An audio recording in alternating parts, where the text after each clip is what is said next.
তোমার কথা আমি তোমার কাছে নাই, তুমি নারী তোকে দেখবে না বলে বিপদের পথে দাঁড়িয়েছো, সময় আমার চাই। তাহলে নারদের চণ্ডীদাসে কলমটা কেটে দিতে হবে। যুগল ভজন না জানে যে জন্য তার কি জীবনের আশ, তার বেঁচে কিবা ভাব বড়াই মঙ্গল করে দিচ্ছে চণ্ডী দাস।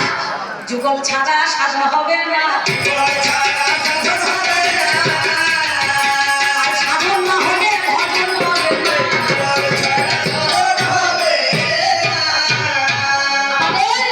ভজন লিখতে গেলে বাংলায় 3 অক্ষর বসাইতে হয়। ইসলামে শরিয়াত মারিফাতে একটা কথা আছে না, দেখবেন? হ্যাঁ, এই শরিয়াত আর মারিফাতের কথা একটা আছে আলাদা। তেমনি ভজন লিখতে গেলে বাংলা 3 অক্ষর বসাইতে হয়।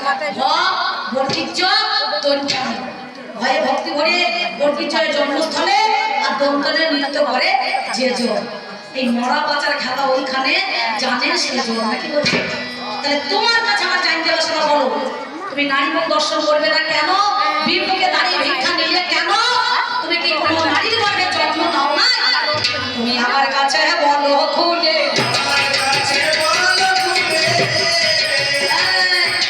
এই যে আপনারা হরিনাম দিয়েছেন, হরি কি করেছেন?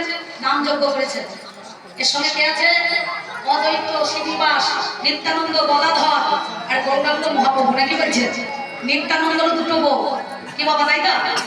ওর কাছে জানবেন দুটো বউ নিয়েছে কিনা, না একটা নিয়েছে সিঙ্গেল, তাহলে একটাই থাকা দরকার ছিল। অদ্বৈত আচার্য সেও দুখানা নিয়েছে, কি বলছেন? হ্যাঁ, গৌর হরি নিয়েছে দুটো, তাহলে তোমার কিসের আপত্তি বটে? আমার কাছে কথা শুনে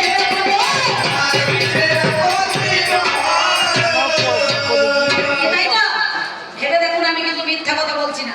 ওনাকে জিজ্ঞাসা করবেন যে দুটো বউ না সিঙ্গেল না একটা, আর তুমি ভিক্ষা নিতে গিয়ে নারীর কাছে বিমুখ করে দাঁড়াইছো কেন? কিসের জন্য?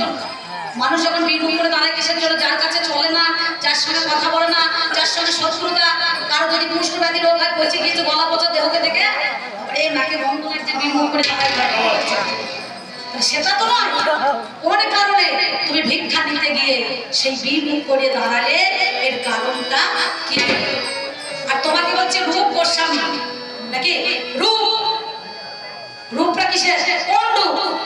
রূপ, রস, গন্ধ, স্পর্শ, শব্দ, নাকি বাবা?